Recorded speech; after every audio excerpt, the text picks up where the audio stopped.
아멘. 두 분 형제님들의 기도 말씀이 주님께 연락이 된 줄 믿습니다. 지나간 한 주간 동안 속세에서 이런저런 여러 가지 우여곡절들의 환경들을 다 경험을 하게 하셨고, 그런 환경들의 삶의 체험을 통해서 기록되어져서 우리에게 주어진 성경 말씀이 본인들에게 어떻게 응하는가를 깨닫도록 진리의 영이신 주님이 형제자매님들의 삶 가운데서 함께 하신 것을 분명하게 믿습니다. 오늘 새롭게 천국 잔치를 배설하셔서 우리를 잔치집에 불러와 주신 거 감사를 드리고, 모세의 가르침을 오해해서 하나님의 말씀을 등뒤에 던지고 등만 바라보게 하는 엉뚱한 가르침에 세뇌당한 현세의 모든 신앙세계의 신자들의 상황을 밝히 보시는 주님께서 저들을 불쌍히 여기시기를 바랍니다. 살아계신 하나님과 오늘 이 시간에 얼굴과 얼굴을 마주 대하여 보면서 생명의 교제, 아름다운 주님과의 교통을 누리는 축복된 집회가 되도록 집회 후에 주님이 축복의 영으로 함께 하시기를 바라며 운행하시기를 바랍니다. 형제 자매님들의 심령과 마음에 주님의 충만한 임재와 생명의 역사가 빛으로 발해져서 일어나고 나타나서 형제 자매님들이 오늘 우주의 조물주 창조의 근원이신 예수 그리스도로 말미암는 생명의 빛이 형제 자매님들 심령과 마음에 충만하게 임재하여 생명의 풍요를 누리는 축복된 시간이 되도록 시간을 거룩하게 분별하시기를 바라며, 지체들이 속세의 모든 분유한 일들이나 잡다한 모든 문제들로 말미암아 마음을 어지럽히지 못하도록 앞길을 묶어서 처리하시기를 주의 이름으로 기도합니다. 아멘. 자, 이제는 모처럼 요한복음 말씀으로 다시 돌아왔습니다. 오늘은 말씀을 요한복음 1장 1절에서 9절까지 읽고, 특히 오늘은 이제 원래는 9절로 나가는 시간인데 말씀에 대한 그 흐름의 이해를, 지금까지 흐름을 놓치고 있었기 때문에 흐름의 이해를 위해서 한 시간 말씀을 나누도록 하겠습니다. 자, 요한복음 1장 1절에서 9절까지 또박또박 같이 읽겠습니다. 태초에 말씀이 계시니라. 이 말씀이 하나님과 함께 계셨으니 이 말씀은 곧 하나님이시니라. 그가 태초에 하나님과 함께 계셨고 만물이 그로 말미암아 지은 바 되었으니 지은 것이 하나도 그가 없이는 된 것이 없느니라. 그 안에 생명이 있었으니 이 생명은 사람들의 빛이라. 빛이 어둠에 비치되 어둠이 깨닫지 못하더라. 하나님께로부터 보내심을 받은 사람이 있으니 그의 이름은 요한이라. 그가 증언하러 왔으니 곧 빛에 대하여 증언하고 모든 사람이 자기로 말미암아 믿게 하려 함이라. 그는 이 빛이 아니요 이 빛에 대하여 증언하러 온 자라. 참빛 곧 세상에 와서 각 사람에게 비추는 빛이 있었나니 했습니다. 네, 그것까지 읽습니다.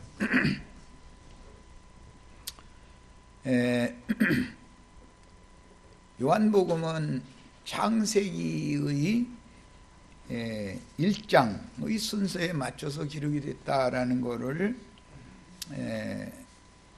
이미 말씀을 나눴지만, 오늘 이제 처음 요한복음을 접하시는 우리 지체들이 몇 분이 계셔서 요한복음의 흐름을 이해를 꼭 하실 때는 빛이 소개되던 이 날이 첫째 날이고 둘째 날은 지자들을 부르신 날이었고 그 다음에 사흘되던 날은 가나에 혼인 잔치가 있었고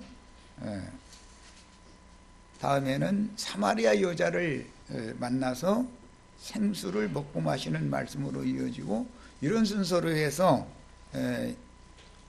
제7 안식일까지 즉 요한복음에는 예수님이 죽고 장사되신 안식일 날까지 기록이 된 다음에 창세기에는 없는 안식 후 첫날 즉 제8일이라고 하는 말씀까지 요한복음이 순서대로 창세기 1장의 순서대로 기록이 된 것이다 라는 것을 기본적으로는 알고 성경을 읽으셔야 됩니다. 구약 성경은 많은 설명이 있는 것이지만 신약 성경은 간략하게 요약해서 말씀을 해놨기 때문에 신약 성경은 구약 성경 전권을 확실하게 알고 있지 않은 사람은 해석할 수가 없는 겁니다. 신약 성경이라는 건 아주 압축을 해놓은 압축본의 말씀이다 이렇게 생각하시면 되겠습니다. 자, 오늘 읽은 말씀에는 빛과 어둠이라는 말씀이 교차적으로 여러 번 반복되어져서 나왔는데 특히 빛, 참빛에 대해서 요한이 보냄을 받아서 참빛 조물주 태초에 계신 말씀 안에 참빛이 있었는데 그 빛이 곧 예수 그리스도다. 이것을 지금 소개하는 구절을 우리가 읽었습니다. 그러니까 당연히 요한복음 1장 첫날을 이해를 하려면 창세기 1장 1절에서 3절 사이의 내용을 잘 이해를 하는 게 필요하죠. 태초에 하나님이 천지를 창조하시니라. 그런데 2절에 가면 땅이 공허하고 혼돈하며 흑암이 깊음 위에 있고 하나님의 신은 수면에 운행하시니라. 3절에는 하나님이 가라사대 빛이 있으라 하심에 빛이 있었고 하나님의 보시기에 좋았더라 이렇게 흘러가죠. 그 말씀을 여기 와서 지금 신약은 실현이다, 구약 성경은 표상인 것이다, 모형이다 그런 말이에요. 이것을 지금 실현하는 내용이에요. 그런데 창세기 1장에 보면 빛과 빛들이 나오죠.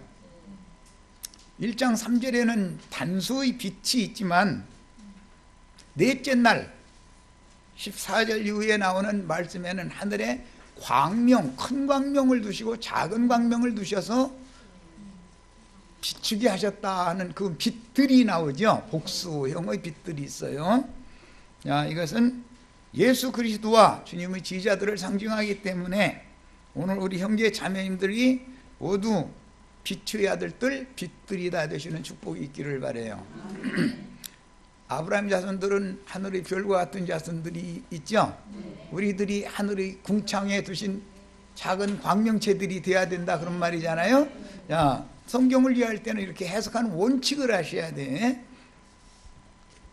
지금은 좀 듣기가 어려운 분들도 있을 수가 있지만 신앙생활들을 다 오래 하신 분들이기 때문에 이렇게 쉽게 지나가도 다 소화가 되시리라고 믿고 그냥 넘어갈 수밖에 없어요. 이제는.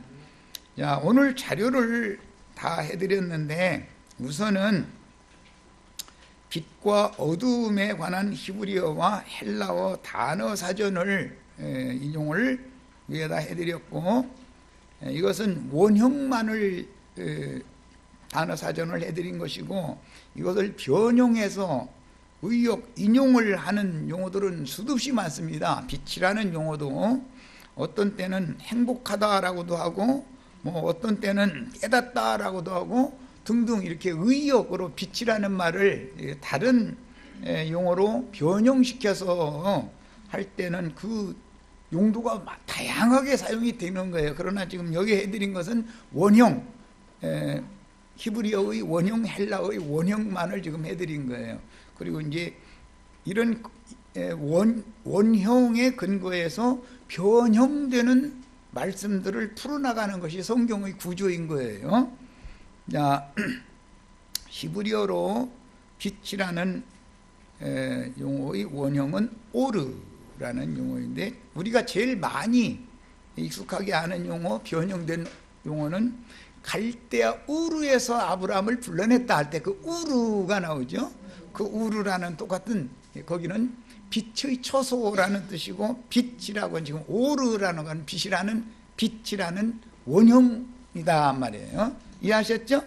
이 원형이 자꾸 변형될 수 있죠. 인용을 할 때는. 성경은 이렇게 다양하게 히브리어나 헬라어를 원형을 가지고 문장에 따라서 자꾸 변형해서 인용을 하기 때문에 성경을 이해할 때는 다양하게 폭넓게 깨닫는 지혜를 다 받으셔야 되겠어요. 자, 그 오르라고 하는 빛의 대응어, 헬라어의 대응어는 포토스라고 하는 용어를 사용을 하는데, 이 포토스라는 용어나 구약의 오르라고 하는 용어는 사실은 개념은 같은 거다 그래요. 그런데 이제 시대가 지나면서 셈 아버지가 노아죠.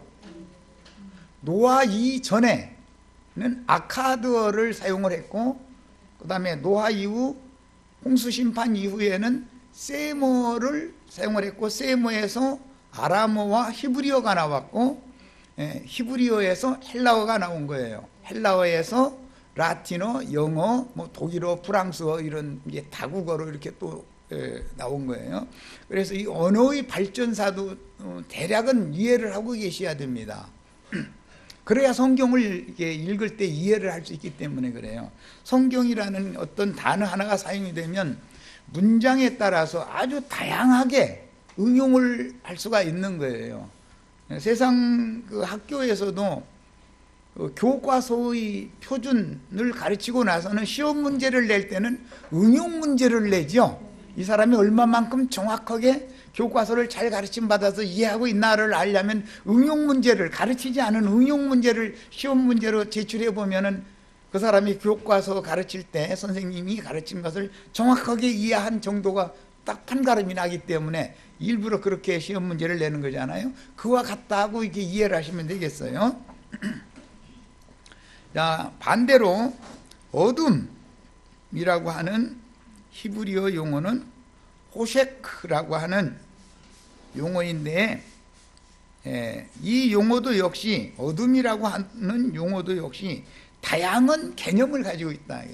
빛이라고 하는 용어는 뭐 반짝이다, 발광체라고 하는 그런 원형에서 나온 말이지만, 이것은 다른 이제 선지서들, 특히 지혜서 읽을 때는 지혜라고 번역을 한단 말이에요. 반짝반짝, 뭔가 지금 오늘 말씀 듣는데 뭔가 반짝반짝하죠.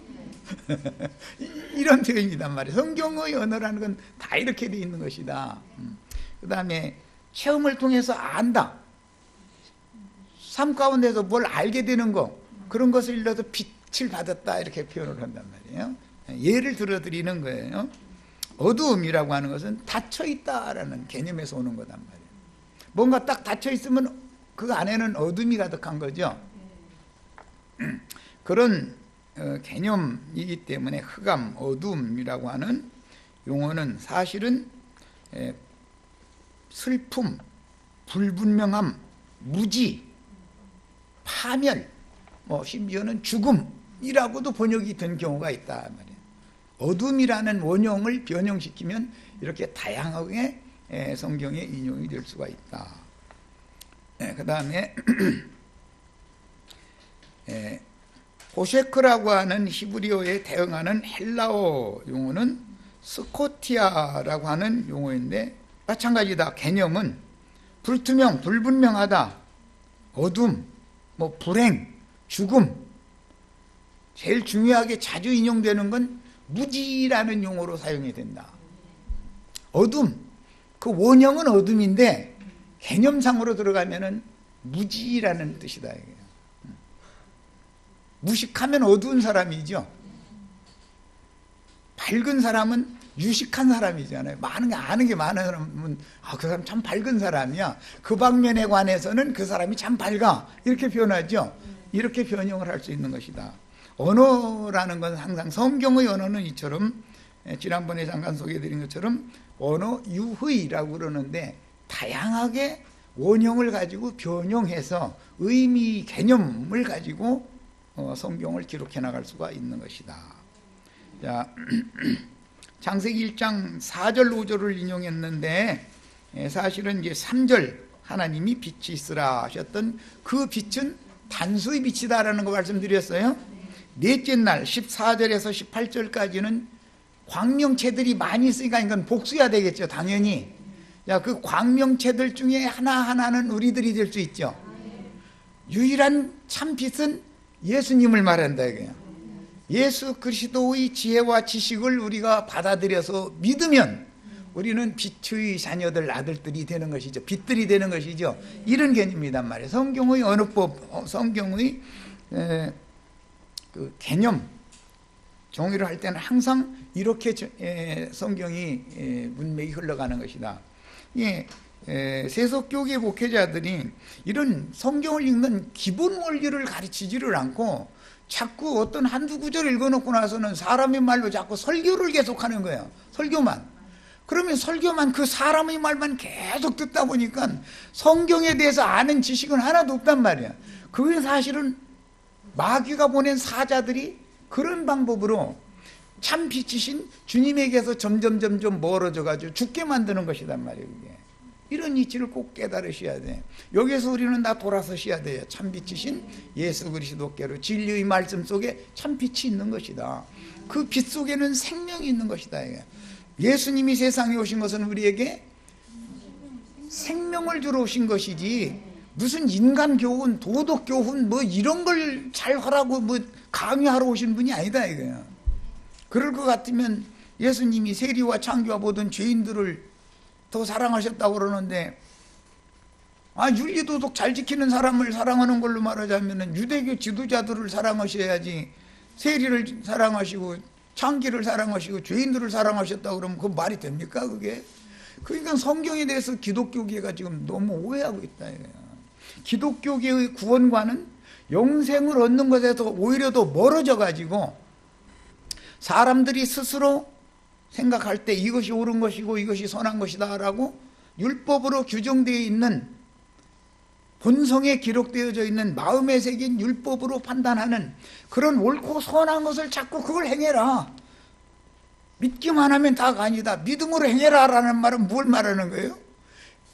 마음에 새긴 양심의 법을 잘 지켜라, 자꾸 그걸 요구하는 얘기다 이거예요. 그것이 뭐지? 율법 종교인을 만드는, 위선자를 만드는 거단 말이에요.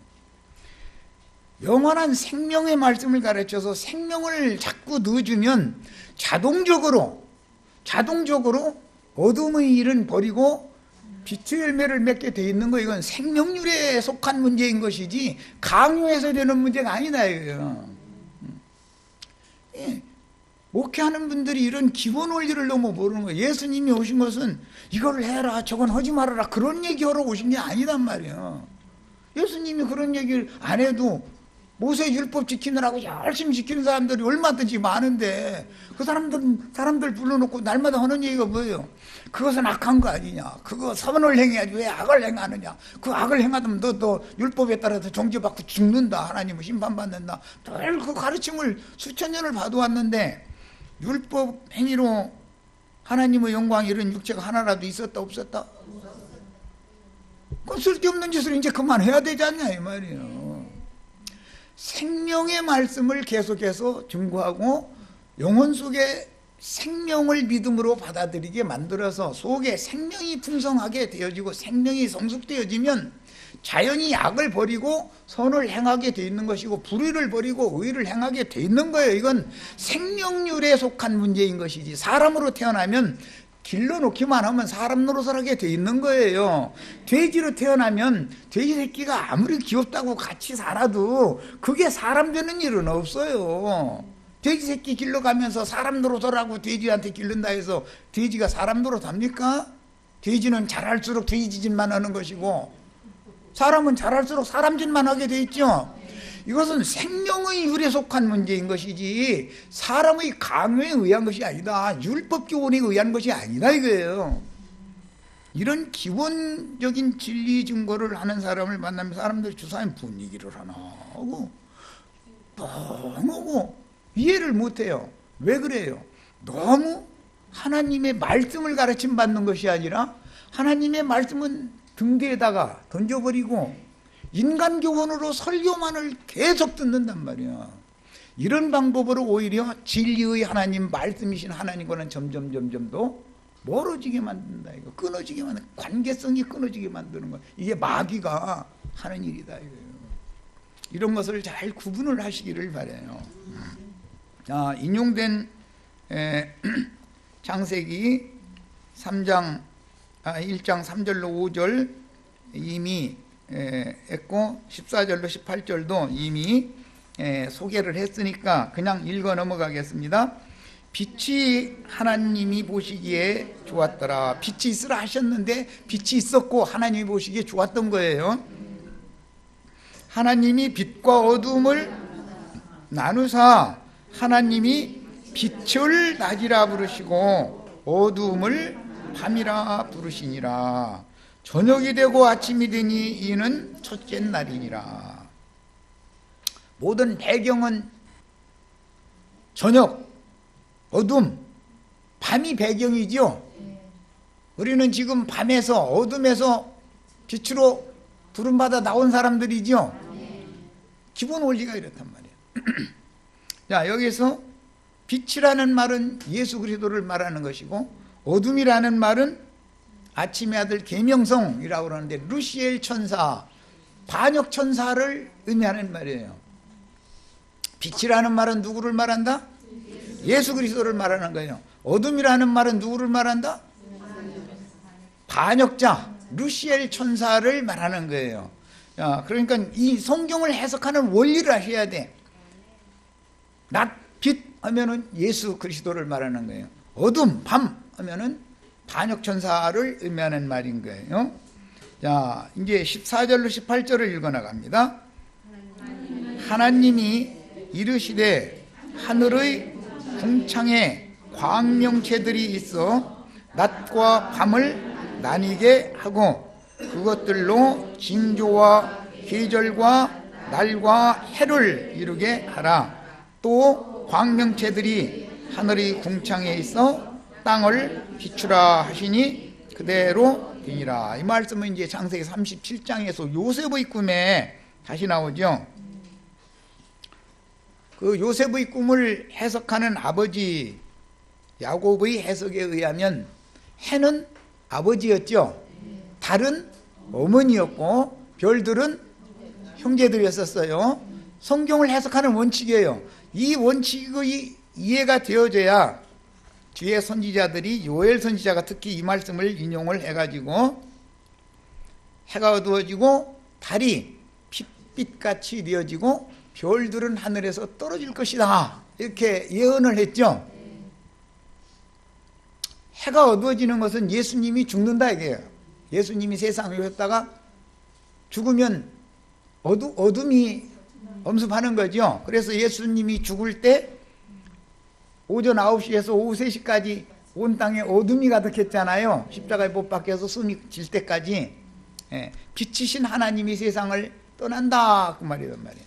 그러면 이제 어둠이 오는 것이죠. 세상에는 밤이 오면 저녁에는 달이 뜨고 별이 떠야 밤을 밝힐 수 있는 거 아니에요. 그래서 교회 시대가 오는 것이고 교회 중에는 주님의 종들이 별들이 사역을 하게 마련이다 그런 말이야.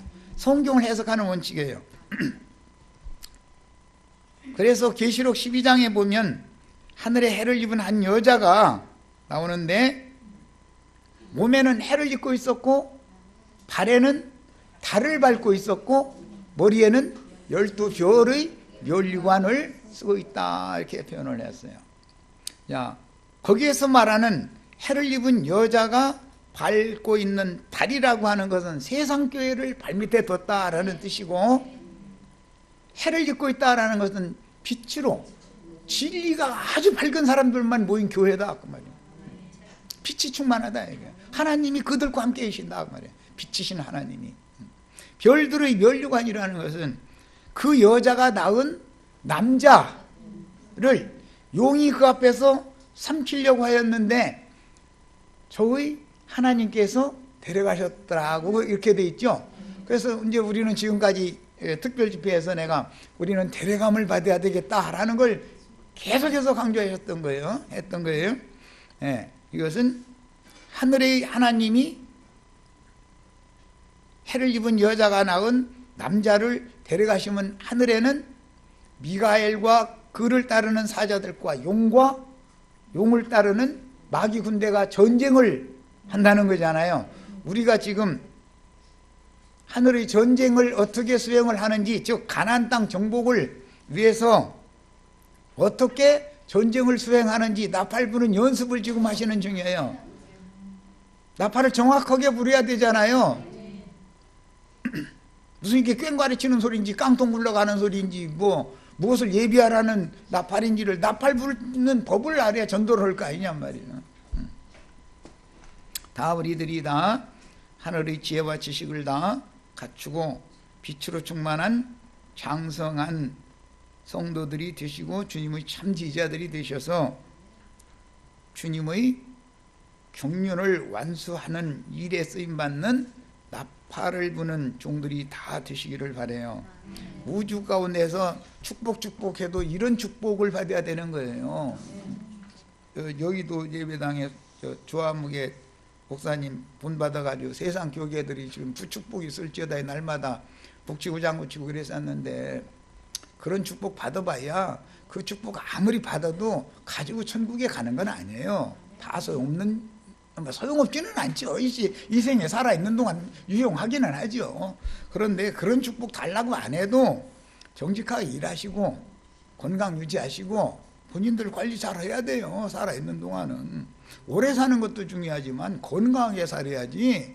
오래는 사는데 건강하지 않으면 며느리도 몇 년 동안 효도하지 5년은 너무 긴 것 같아요. 3년 지나면 나중에는 어머니 가세요라고는 못해서 그렇지 자기 친구들끼리 만나면 나 요새 힘들어 이래버려.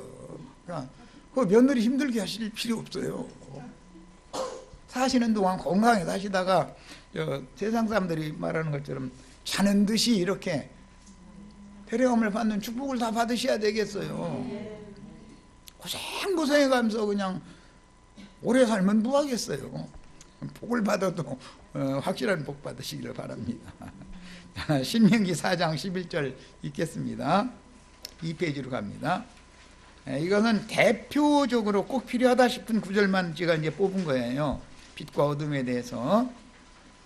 너희가 가까이 나와서 산 아래에 서니, 시내산 아래에 모였을 때를 지금 상기하는 모세의 증거예요. 그 산에 불이 붙어 불길이 충천하고 어둠과 구름과 흑암이 덮였는데 그랬어요.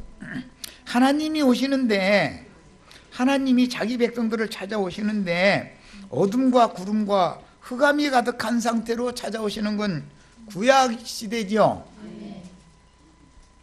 모세가 만난 하나님은 이렇게 오시잖아요. 남편과 아내가, 즉 하늘과 땅이 지금 맞닿는 날이잖아요. 그런데 얼굴을 맞대고 봐야 돼요? 등만 바라봐가면서? 등만 바라보는데 그렇게 행복할 수가 있어요? 얼굴을 마주대하여 보면서 생명의 교제를 나누고 은혜를 누리고 이래야 행복하죠? 그런데 원수지면 등대는 거예요. 서로가. 남편이 아내 미우면은 얼굴 맞대고 보려고 이렇게 돌아서 버려요. 아내도 남편 싫으면 어떻게 해요? 얼굴 맞대고 봐요. 이렇게 등 돌려버려요.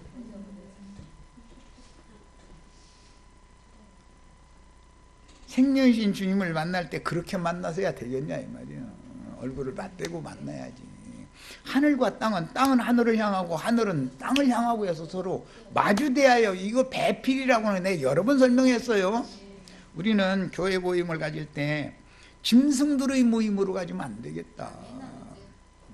내가 어떤 얘기를 하면은 잘 이해가면서 들으셔야 돼. 그래서 생명의 교제, 아름다운 교제를 나누는 행복한 집회, 행복한 모임을 가져야 된다 이거예요. 얼굴을 마주대하여 볼 수 있어야 되지 않냐고 말이에요. 그런데 이제 잘 오해하시면 또 이거 뭐 이상한 소리 한다 뭐 이제 이렇게 들으시는 우려가 많은데, 내가 하는 말은 잘 이해가면서 들으셔야 돼요. 그래서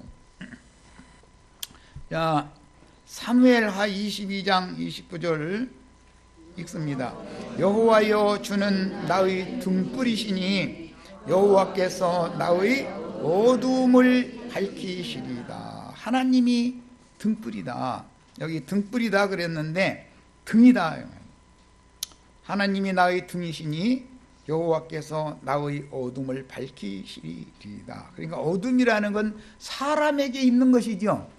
빛도 사람에게 있는 것을 말한단 말이에요. 전부 창세기 시작에서부터 하나님이 창세기 1장 3절에 빛이 있으라 하시며 하나님이 빛이 있었고 하나님 보시기에 좋았더라는 그 빛이라는 건 예수, 인자 예수가 세상에 오시는 것을 예언하는 말이다 말이야. 어둠이 충만한 세상에 땅이 공허하고 혼돈하며 흑암이 깊음 위에 있는 그 배경에 빛이 있으라 하면은 예수님이 어둠의 세상에 오시라는 것을 비유하는 말이다 그런 말이야. 이렇게 해석할 수 있는 지혜를 다 받으셔야 돼. 성경이라는 것은 전부 구속사를 말하는 것이지 물질 세계에 대한 어떤 것은 다 표상일 뿐인 것이다. 성경은 죄인들을 어떻게, 어둠에 잡힌 사람들, 공중권세 잡은 악의 영들이 어둠의 사자지, 어둠 세계의 왕이죠.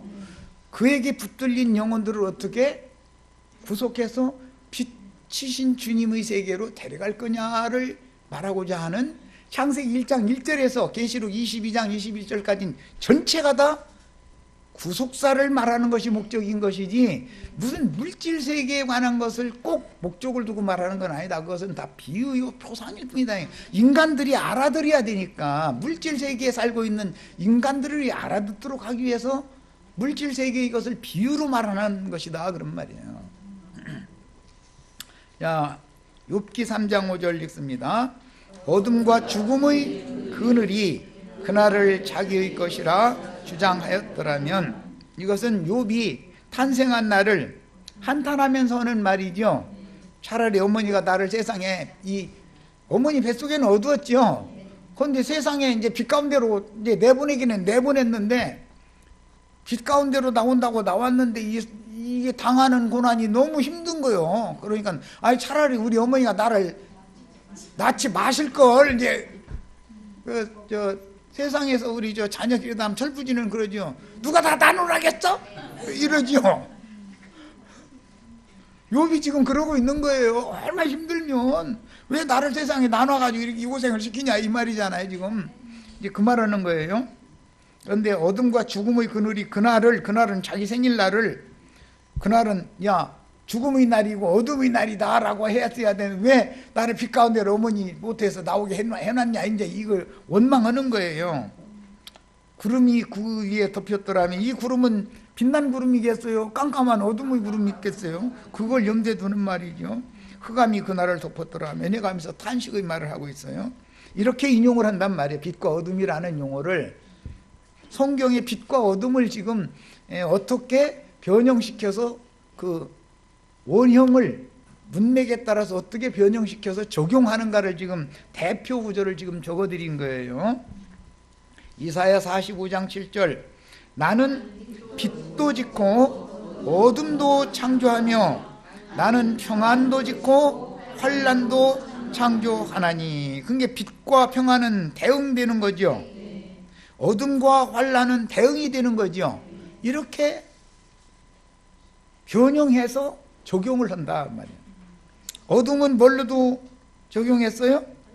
환난이죠. 빛은 뭘로? 평안이에요. 이렇게도 바꾼다 이거. 단어를 변형시킨다 이거예요. 자, 58장 10절 하나님이 빛만 창조하시지 왜 어둠을 창조하셨느냐고 따지시면 안 돼요. 하나님이 인간들보다 훨씬 지혜로워요. 하나님의 목적을 위해서 이 의도적으로 빛을 창조하신 거예요. 루시엘 천사와 루시엘 천사를 따르는 어둠의 사자들이, 어둠의 권세자들이, 공중 권세자분 어둠의 권세자들이 없으면 죄인들이 구원을 받을 수 있어요, 없어요?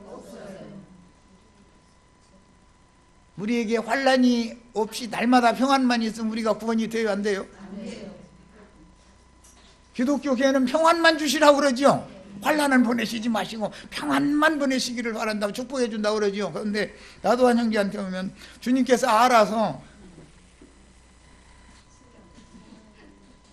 알아서 주시라고 하나님이 빛도 창조하시고 어둠도 창조하셨으니까 필요대로 쓰시라고 이렇게 나는 축복을 해주기 때문에 헷갈리는 거죠. 그래서 받으셔야죠. 환난 보내시면 안 받을 거예요? 평안만 늘 달라고 한다고 해서 평안만 주시면 그게 참 하나님이겠어요? 너는 안 되겠다 좋게 말을 하지요. 처음에는 영 못 알아듣고 자꾸 쓸데없는 짓을 계속해서 지고집을 부리려고 그러면 어둠의 천사 보고 쟤 가서 잠깐 손 좀 보고 와라 이러시지요. 그러면 평안 대신 뭐가 와요? 환난이 오는 거예요. 욥에게 그런 환난이 온 것은 하나님이 어둠의 천사 사탄에게 그걸 허락을 했기 때문에 그런 일이 온 것이지, 하나님이 너 그 욥 손대면 안 돼 그랬으면은 욥이 이런 환난 당해요? 이해되셨죠? 하나님이 빛도 창조하시고 어둠도 창조하신 이치를 하셔야 돼. 그분이 인간보다 훨씬 지혜로우셔. 참 미친 하나님이단 말이에요. 하나님의 지혜는 못 당하는 거예요. 인간은 상상도 할 수 없어요. 하나님의 지혜는 인간이 아무리 지혜로운 것도 자기가 밝은 체 하려고 해도 밝은 체 하는 사람이 사실은 어둠에 잡혀 있는 사람인 거예요. 나는 뭐 안다 뭐 봤다 뭐 했었고 뭐 이런 사람이, 그게 어둠이 그 사람을 꽉 붙잡고 있어서 그러는 것이거든. 정말로 하나님 앞에서 하나님의 손으로 안수를 깨나 좀 받아보면, 안수도 잘 받으셔야 돼. 그래서 하나님의 손으로 안수를 좀 받아본 사람은 함부로 말 못하는 거예요. 하나님의 손이 어떤가를 알지도 못하는 사람들이니까는. 그러고 날뛰고 뭔 얘기를 해도 저 무슨 소리인지 이해도 안 되고 지고집대로 하려고 그러고 그런 것이지, 그건 갓난애기들이라는 뜻인 거예요. 갓난애기를 우리 저 안자매님 여기 애기 데리고 왔나 안 데리고 왔나? 데리고 왔어. 할머니가 손잡아 준다고 날마다 매질 할 리는 없죠. 저희 엄마 아빠는 큰 소리 치고 뭐 손찌검이라도 가끔 어떻게 혹시라도 그냥 신용이라도 할지 모르지만, 할머니는 깜짝 놀래가지고 어린 것한테 그러냐 잃어버리지. 당연히 그러죠. 그런데 할머니가만 계속 기르면은 애가 잘 자라요? 아버지가 가끔 혼내야 잘 자라요? 이런 거 물어보는 내가 좀 그렇지. 이건 하나님이 우리를, 빛이신 하나님이 빛의 아들로 우리를 나누셨으면 엄격하게 기르는 면도 있을 거 아니냐 그 말이야. 막 풀어지게 길러가지고 되겠냔 말이 하나님인데, 충분히 이제 빛과 어둠에 대한 얘기를 지금 성경이 말하고자 하는 의미를 이해시켜 드리나 이런 얘기하는 거예요. 그러니까 내가 어떤 얘기할 때는 잘 새겨서 들으셔야 돼. 이렇게. 그 다음에 58장 10절, 줄인 자에게 네 심정이 동하며 괴로워하는 자의 심정을 만족케 하면 네 빛이 흑암 중에서 떠올라 네 어둠이 낮과 같이 될 것이며. 조금 전에 이제 우리 안자매님 소개한 거예요. 진현이가 조금 투정한다고 엄마는 소리 성질 급하니까 막, 젊으면 아무래도 그거 보다 이게 빨리 나오죠. 소리 지르는 게. 엄마는, 아빠는 거의 다 되고 막 이놈이 막 이것까지 나오고. 근데 할머니는 딱 안고도 절로 돌아서 가면서, 줄인 자에게 심정이 동한다라는 것은 안쓰러운 마음을 갖는다라는 말이지 않겠어요. 여기서 또 줄인 자라는 건 육신적으로 배고픈, 그것도 다 표상이에요.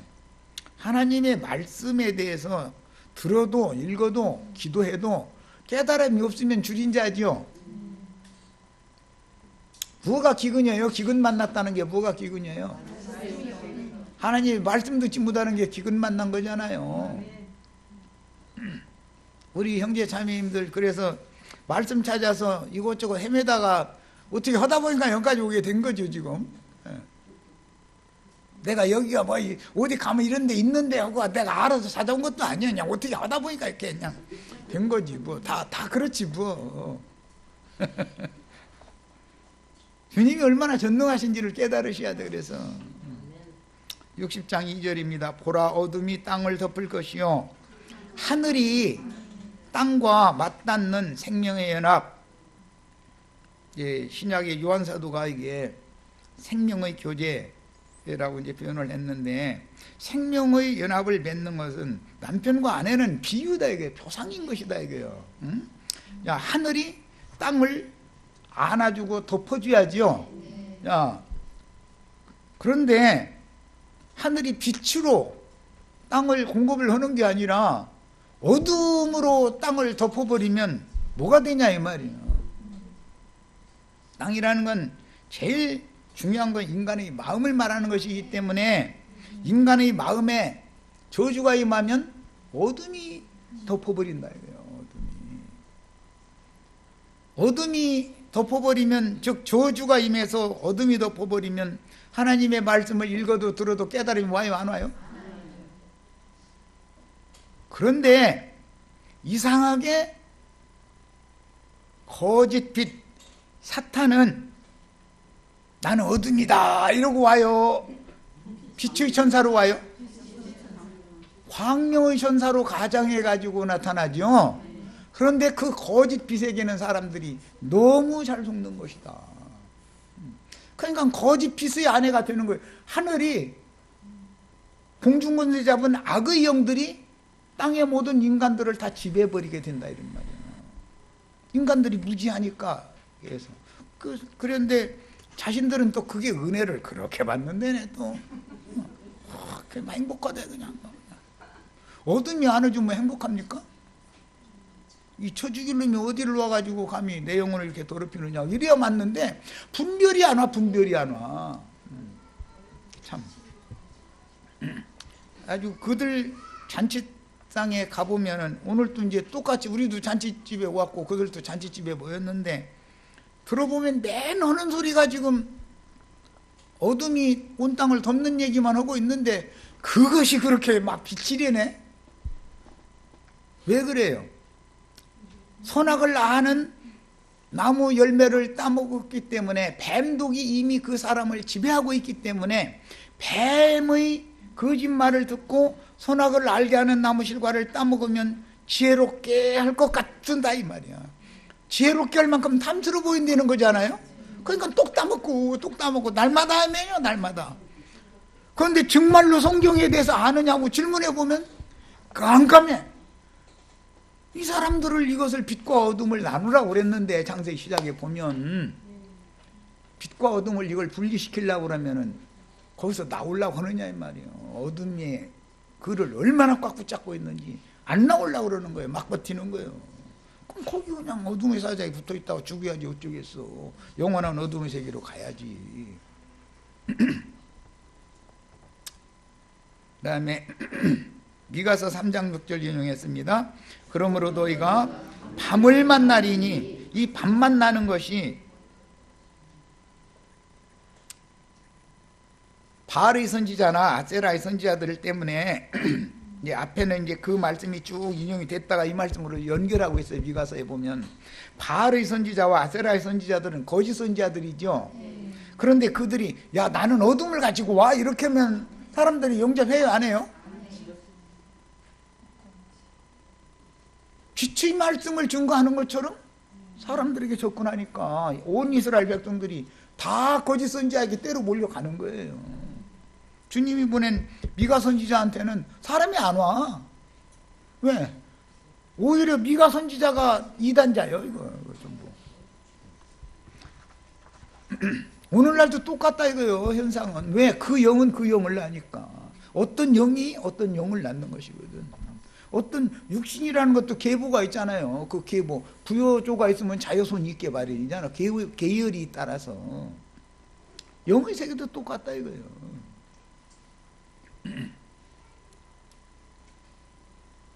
너희가 밤을 만난다라는 것을 원형을 인용을 할 때는 이상을 보지 못한다. 이렇게 했던 거예요. 그러니까 어둠이라는 것은 이상을 가리는 상태라고 해석을 하는 거죠. 지금 선지자들은 이게 어둠이라고 하는 원형 그 단어를 가지고 이런 식으로 여러 가지 방법으로 사람들이 깨닫게 해야 되니까 여러 가지 방법으로 변형해서 인용을 하는 겁니다.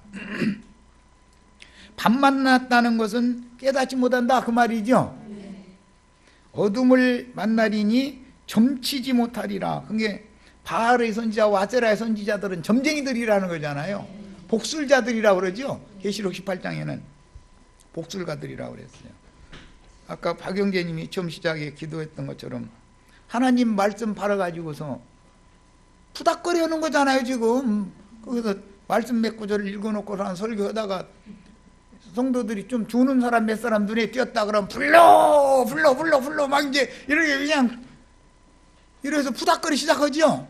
그러면 나중에 저쪽에서 온 예배당 전체가 방언한답시고 꽉 쌓고 이제 개구리 오는 소리 이제 시작하면은 온통 다 전염돼 가지고 난리 한바탕 치고 나면은 은혜 받았다는 거예요. 또 그게 은혜 받는 겁니까 지금? 미친병 들려가지고 혼취해가지고 정신 못 차리는 짓 하다가 나온 거지. 그게 귀신이 집에 들어가서 귀신 들려갖고 나오는 짓이지 그것이 은혜 받는 짓이냐 이 말이에요. 예수님이나 사도들이 만약에 모임을 가질 때 그런 식으로 했다면 예수 믿어야 돼요? 안 믿어야 돼요? 난 안 믿어. 예수님이 그런 짓 한다면 난 미치고 싶지 않아. 이대로 살다 죽을 거예요 난. 이제 신약 성경에 마태복음 아주 유명한 구절 6장 23절입니다. 눈이 나쁘면 눈이라는 건 등을 말하는 것이고 사람의 영을 말하는 거예요. 마음 눈을 여기서는 말하는 겁니다. 육신의 눈이 아니고 온 몸이 어두울 것이니 그러니까 네 영혼이 어둠에 잡힌다 그 말이에요. 마음 눈이 나쁘면 온 몸이 어둠에 잡힌다. 그러므로 내게 있는 빛이 어두우면 그 어둠이 얼마나 더하겠느냐. 그러니까 한번 어둠에 잡히기 시작하면 흑암이 완전히 덮어 씌울 수 있다 그 말이죠. 이것은 세상 사람보다 기독교에 심취한 사람들이 훨씬 더 어둠에 빠지는 거예요. 헤어나오지를 못해. 자기 주장이 제일 옳고 자기가 예수 제일 잘 믿고 다른 사람만 들어볼 필요도 없어. 그럼 이제 그런 사람 만나면은 대화가 돼야 안 돼요. 남말 툭 끊어버리고서 딱 나서가지고 지 주장 하려고 그러죠. 가만히 들어보면 말도 같지 않아서 그러는 건데 본인은 너무 옳은 거예요. 너무 맞은 말만 하는 것이고. 우리도 이러고 다닐 뻔했죠. 큰일 날 뻔했잖아요. 성경에 무슨 단어 하나도 제대로 아는 것이 없이 빛이라는 단어, 어둠이라는 단어 이런 단어가 어떻게 인용이 되는지 이런 것에 대해서도 깨달음이 전혀 없이 설교만 계속 듣다 보면 사람이 이상 나져버려요. 그래서 세상 사람들이 오히려 나는 교회 안 가 이래버려요. 불신을 받아버리고 오히려. 교회라는 건 세상을 비추는 등대인 건데 얼마나 세상 사람들이 판단할 때도 엉뚱한 짓 한다고 생각하니까 그런 얘기를 하겠냔 말이야. 자, 요한복음 이제 오늘 읽은 5절 빛이 어둠에 비치되 어둠이 깨닫지 못하더라 그랬어요. 그것은 창세기에서 인용되는 것을 이미 말씀드렸어요. 흑암이 깊음 위에 있는데 빛이 있으라 해서 예수님이 온 거예요. 깜깜한 흑암 중에 오셨는데 어둠에 잡힌 사람들이기 때문에 세상 사람들이 아니라 율법 말씀을 수천 년을 가르침 받아오던 자기 땅 자기 동족 이스라엘 백성들이었다 이거예요. 그들이 어둠에 너무 꽉 붙잡혀 있기 때문에 빛이 오셔서 빛을 발해도 깨닫지를 못하고 오히려 대적을 해서 죽인다 결과적으로는. 그래가면서 그들이 생각할 때는 그게 자신들이 잘못했다고 생각할 것 같아요. 이것이 하나님을 섬기는 예라고 생각할 것 같아요. 예수 자기네들이 메시아 죽이고도 떳떳해. 자신들이 잘못한 하나도 없어. 8장 12절 예수께서 또 말씀하여 이르시되 나는 세상의 빛이니. 사람이신 예수님이 빛이죠. 이 말은 육신의 몸이 빛이라는 말이 아니고 예수님의 속에 계신 말씀의 생명력을 의미하는 말이다. 나를 따르는 자는, 이 말은 사람 육신의 몸을 따르는 게 아니고 사람이신 예수 안에 계신 말씀이신 그리스도를 따르는 자는, 그 말이에요, 어둠에 다니지 아니하고 생명의 빛을 얻으리라. 이것이 빛과 어둠을 나누는 말씀이지요. 창세기에서는 지금 빛과 어둠을 나누는 중이잖아요. 모세를 따르면 어둠에 잡혀 들어가는 거지요. 율법을 행하러. 율법을 완전케 하신 예수를 따르면 어둠에서 빛으로 나오는 것이다. 그런 말이에요. 비유요. 자, 이제 마지막으로 사도행전 26장 18절, 이건 바울 사도가 선포한 말씀인데 읽어보겠습니다. 그 눈을 뜨게 하여 어둠에서 빛으로. 그 눈을 뜨게 하여라는 것은 이방인들에게 보냄을 받아가지고 사람들에게 전도를 했을 때 마음 눈이 열리게 만들어준다, 그 말이죠. 근데 인간들은 전부 하나님이 보실 때는 소경들이죠. 전도를 했을 때 알아들으면 눈이 열리는 거예요. 알아들으면. 오늘 이런 축복이 오늘 우리 형제 자매님들 모두에게 응하시기를 바라요. 어둠에서 빛으로, 사단의 권세에서 하나님께로. 사단은 어둠의 권세자죠. 공중 권세자는 어둠의 천사가 사단이잖아요. 어둠의 영들의 왕이단 말이야. 어둠의 권세에서 하나님께로 돌아오게 하고 죄사함과 그랬는데 죄들의 사면, 죄들을 용서받는 말이에요. 지난번에 한번 말씀드렸던 것 같아요. 단수히 죄라고 하는 것은 심판 대상이지 사함받는 대상이 아니죠. 하나님은 죄를 심판하러 오셨죠. 그런데 우리 번역을 이렇게 애매모호하게 해놔가지고 죄 사해준다, 죄 사함 받았느냐고 이러는데, 죄를 사해주는 게 아니에요. 죄를 심판하고 죄들을, 우리가 저지른 죄들은 용서해 주시는 거예요. 그것이 구속이에요. 다시 말씀드립니다. 죄는 마귀의 인격이에요. 그러니까 죄와 사람이 결탁되면 죄인이 되는 거죠. 하나님은 죄를 불쌍히 여기는 게 아니라 죄인, 죄에게 점령당한 사람을 불쌍히 여기는 거예요. 그러니까 사람이 죄로 말미암아서 맺은 열매들 때문에 고통받는 것, 범죄 행위들, 흠결들, 인간 세상에서 요구도 먹을 것들, 율법으로 정죄받아야 될 것들, 이런 것들을 회개하고 돌이키면 불쌍히 여겨서 죄들은 용서해 주시지만 죄는 심판하는 것이다. 성경 용어를 정확하게 아실 필요가 있어요. 자, 죄들을 사면해 주신과 나를 믿어 거룩하게 된 무리 가운데에서 기업을 얻게 하리라 하더이다. 자, 거룩하게 된 무리 가운데에서 기업을 얻는 거예요. 자, 그러니까 구원받은 사람들 가운데에서 빼내심을 받아서 기업을 얻는 거죠. 기업을 얻는 문제는 장자권자가 된다라는 말인데, 많은 백성들이 있어도 왕권을 갖는 사람만이 기업을 얻는 자잖아요. 기왕이면 우리는 10국을 권세를 다 받으셔야 되겠어요. 성경이 말하는 이 10, 100, 1000만, 이 뒤에 0이라고 하는 수가 붙는 이것은 항상 충만수, 완전수를 의미하는 거예요. 자, 여기까지서 마치겠습니다.